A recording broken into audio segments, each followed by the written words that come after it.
Okay, so as Orla said, I worked at PFL on the evaluation team from September 2013 to, or sorry, November 2013 to September 2014.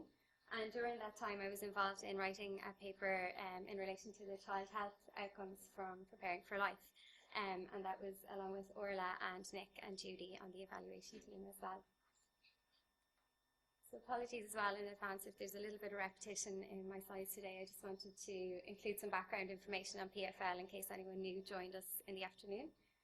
So just to remind everyone, Preparing for Life is a community-based home visiting programme which aims to improve school readiness of children living in a disadvantaged community in Dublin. And it does this through early intervention, so by intervening during pregnancy and continuing to work with the child up to 5 years of age. And it's operated by the Northside Partnership, and it arose from evidence of need in the area that children at school age were performing below the norm on cognitive and non-cognitive skills. So the purpose of PFL is to work with the parents to help their child in 5 domains of school readiness. So that includes cognitive development, physical health and motor skills, which is key for the paper that I'm going to talk about, social, emotional and behavioural development, approaches to learning, and also language development and literacy. So I'm going to talk specifically today about findings from the child health paper that we've worked on, and specifically the aim of this paper was to investigate the impact of the PFL home visiting programme on child health in the first 3 years. And when I talk about child health, I'm talking just about physical health in this paper. Reasons why we decided to look at child health in more detail in this paper. It's one of the primary outcomes of the intervention evaluation. And we know that there's a steep socioeconomic gradient in health that emerges early in life. So children from lower socioeconomic backgrounds are at a disadvantage in terms of the prevalence, incidence and severity of illnesses that they might develop.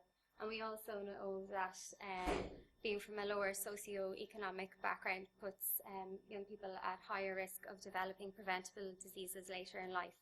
So that could be things like respiratory infections, heart disease, obesity and things like diabetes as well. And these poor health during childhood is associated with adverse educational and labour market outcomes later in life. And this further embeds the disadvantage. There's a growing body of evidence that demonstrates that early intervention programs can reduce health inequalities and can promote adult health. But as yet, I suppose our knowledge in that area is limited, and it's limited because reverse causality might be an issue whereby child health might have an impact on parental resources.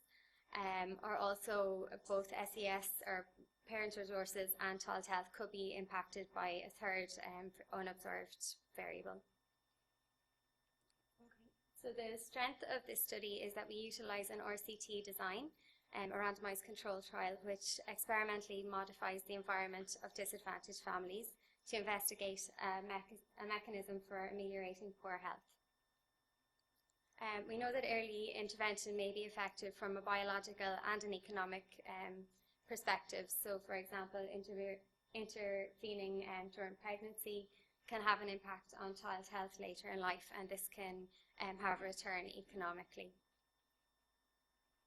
Home visiting programs target families from pregnancy onwards and provide support and education to parents, and this is typically up to 2 years of age or when the child is 5 years of age. And we know from systematic reviews of home visiting programs that they report mixed findings on child health. So 2 recent systematic reviews have reported in this area, one of which reported that 5 of 12 home visiting programs identified significant treatment effects. And the second, by Peacock et al. In 2013, reported that 2 of 7 home visiting programs identified significant treatment effects for child health. But a limitation is that none of these account for small sample size, skewness, differential attrition or multiple hypothesis testing, and these are all issues, I suppose, in terms of the RCT literature. So just to remind everyone of the design of the Preparing for Life intervention. So participants were recruited to either an intervention or control group. And I think earlier, actually, these were referred to as high treatment and low treatment. So for the purpose of keeping them the same as our child health paper, I'm saying intervention and control. So there are common supports for both groups, and these are facilitated access to an enhanced preschool, public health information, access to a support worker, and they're provided with €100 worth of child developmental materials annually as well. But for the intervention group, they receive mentoring, the parents receive mentoring one-on-one, and they're also invited to take part in PPP group parent training as well. So the mentoring, as you're all aware of by now, it takes place through regular home visits from PFL mentors, and this builds good relationships with the parents and provides them with high quality information in relation to parenting and child development. And then parents were also offered PPP training as well, and when their child was 2 years of age. So the PPP positive parenting program aims to improve parenting through the use of videos, vignettes, role plays, and tip sheets in a group-based setting. So for the intervention group, I suppose the home visiting from the mentor was key to the intervention, and this consisted of fortnightly home visits from a trained mentor from pre-birth up to the age of 5 years. The mentors were from a range of backgrounds, so their experience ranged from education, social care, youth studies, psychology, and early childcare and education. And their role was to act as an advisor to the participating families and support and educate parents about child development and parenting. The home visits were structured, as you know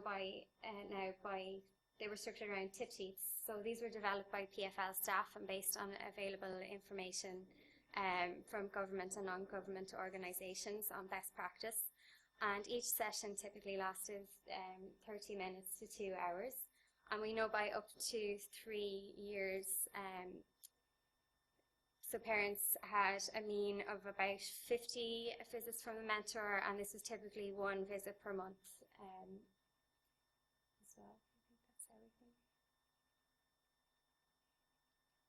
Okay, so just in terms of tip sheets then that were relating to child health, the tip sheets were ones on common illnesses, contacting your doctor, and these were delivered at time points from pre-birth to 4 years. And as Louise mentioned at the outset of the day, parents were given a binder folder and collected this information as the mentoring progressed. So these are just 2 examples of ones that relate to child health. So there's one on common illnesses. So apologies, the resolution isn't very good. But things you can do to help your baby, for example, if they have a fever, coughs or colds, etc. And then a tip sheet in relation to contacting the doctor, so when it's appropriate to contact a doctor regarding baby's health.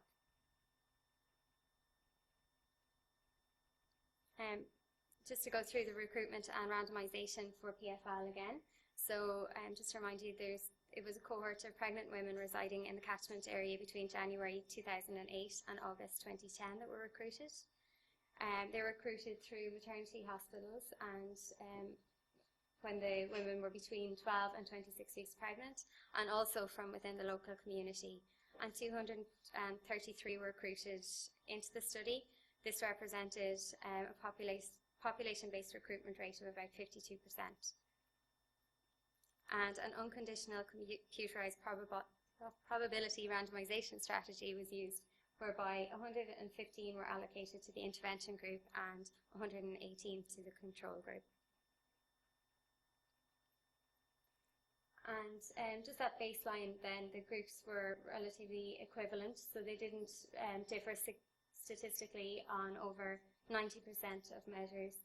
So for example, they didn't differ in terms of the mother's age, education, whether it was a first-time mother or not, and other things that might affect health, like for example smoking during pregnancy or drinking during pregnancy as well, which may have an impact on child's health. So we took all of the data from the 6-month, 12-month, 18, 24 and 36-month evaluations on child health. And our outcome data were in relation to 7 different issues relating to child health. So child's general health was assessed by asking the mothers to rate their child's health on a 5-point Likert scale, which was recoded to a dichotomous variable, so whereby the child had good health or poor health. So then we asked as well, the others were binary variables, so whether the child had received their necessary immunizations, the number of health problems which required medical attention, whether the child had an incident where they'd been hospitalized, incidences of accidents which required medical attention, incidents of asthma or wheezing which required medical attention, and incidences of chest infections which required medical attention. And these were based on maternal reports of child health in the previous 6 or 12 months, with the exception of immunizations, which was for specific time periods. So for example, they were asked had the child received all immunizations up to 4 months or 13 months. So we used an intention to treat analysis, and one of the aims of the paper was to apply methods to counteract some of the common problems that are inherent in RCTs. So for example, RCTs generally report on small sample sizes, but use statistical tests that are more appropriate for large sample sizes, so for example t-tests. So we employed permutation-based hypothesis testing, which is a method by Heckman et al. And this can have power advantages over parametric tests, particularly if the outcome data is skewed. And secondly, RCTs, another issue with RCTs is by reporting on multiple outcome measures, so for example multiple child health measures, there's an increased risk of a type 1 error. So we use a step-down procedure to deal with this multiple hypothesis testing, whereby our outcomes were grouped under step families. So for example, all of the outcomes relating to immunizations over the different time periods were grouped as an immunization step family.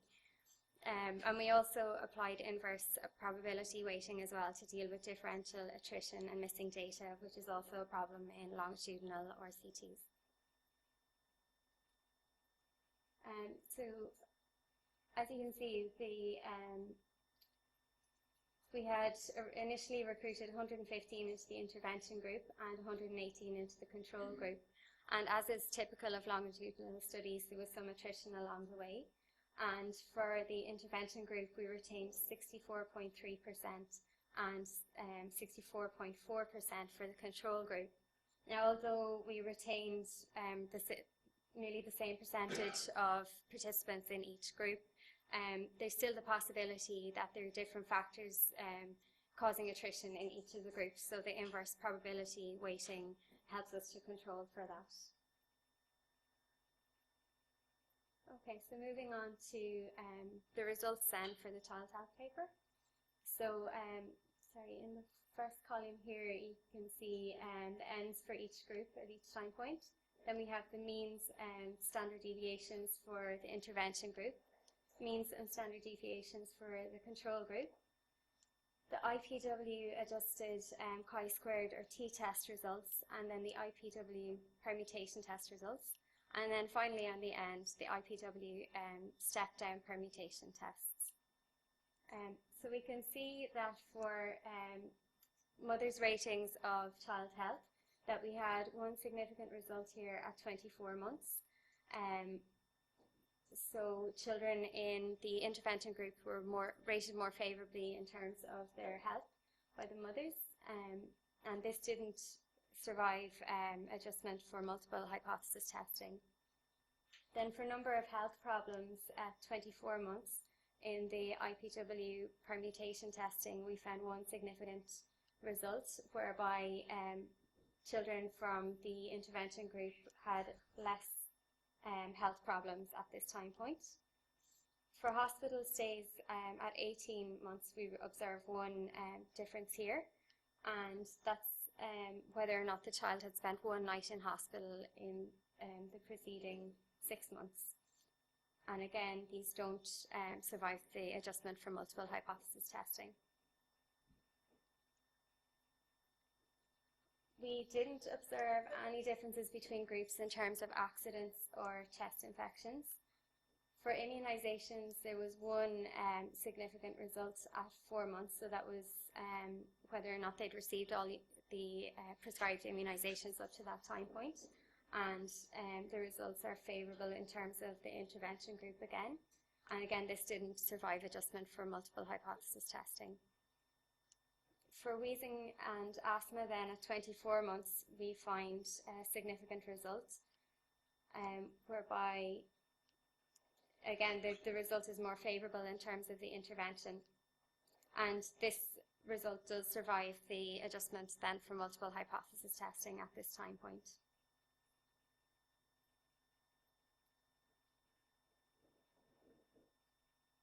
Okay, so then we went on to conduct some additional analyses. So we did a subgroup analysis whereby we split the group in terms of gender, and we found that our effects were driven by the boys in the sample. So there were gender differences for boys only, and this is in terms of individual effects. So the number of health problems at 24 months, hospital stays at 18 months, accidents at 36 months, asthma and wheezing at 24 months, and chest infections at every time point. And then in the step-down effects as well, we also found that the number of health problems, accidents, and chest infections remained significant once we adjusted for multiple hypothesis testing.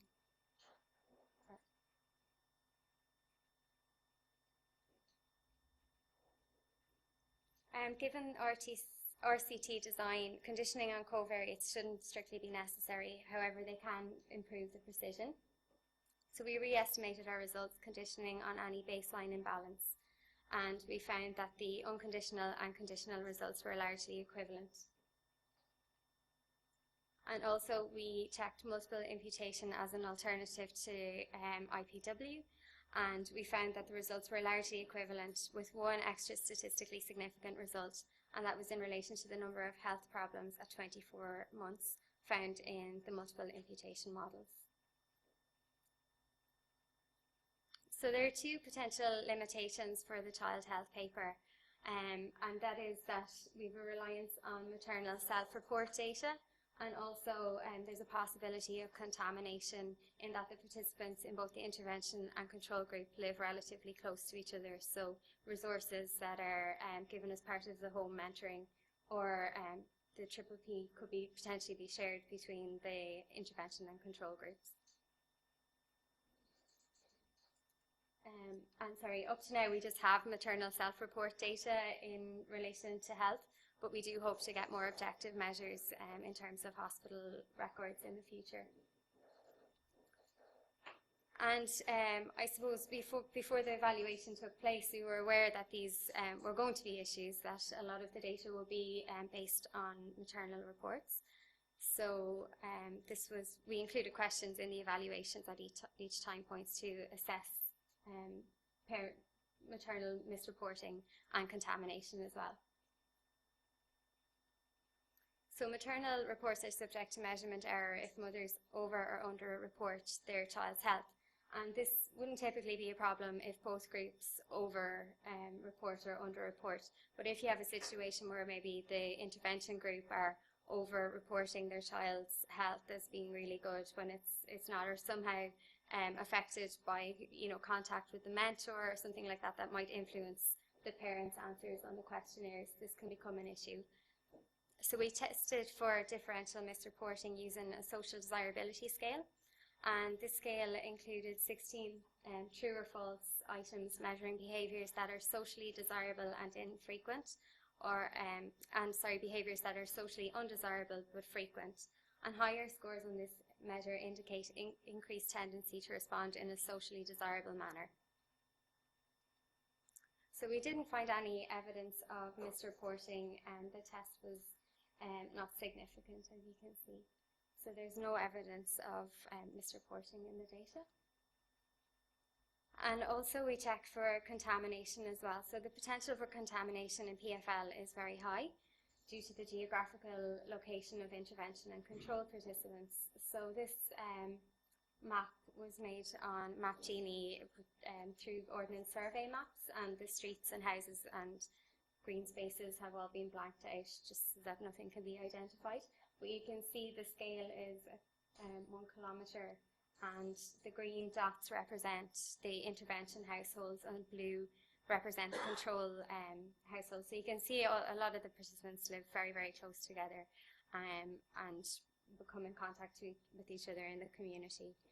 So we asked in the evaluation interview had they heard of the phrase descriptive praise, and if they could accurately report how to engage in this behaviour. So descriptive praise is something that their mentor would have talked to the intervention group about, whereas the control group shouldn't have any idea, I suppose, of what descriptive praise means, or they certainly shouldn't accurately report how to engage in the behaviour as a consequence of the home visits.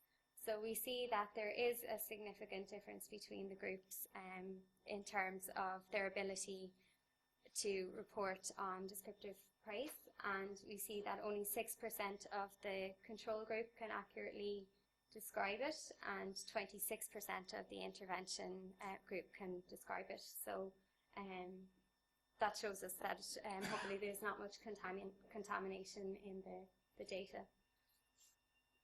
Okay, so then to conclude, there are some positive and statistically significant effects on child health in the PFL programme. So the probability of observing the number of reported favourable differences by chance is small.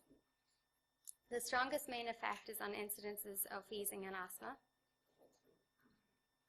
Our effects seem to be driven by boys alone, consistent with previous research in the area, and that's in terms of the number of health problems, accidents and chest infections, showing the greater vulnerability of boys in the prenatal and infancy periods.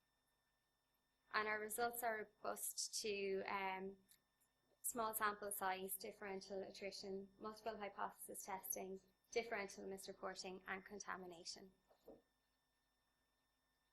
And the paper has been is available online as a working paper, so I've just added the links there for that as well, and the links for the programme website and evaluation website. That's everything.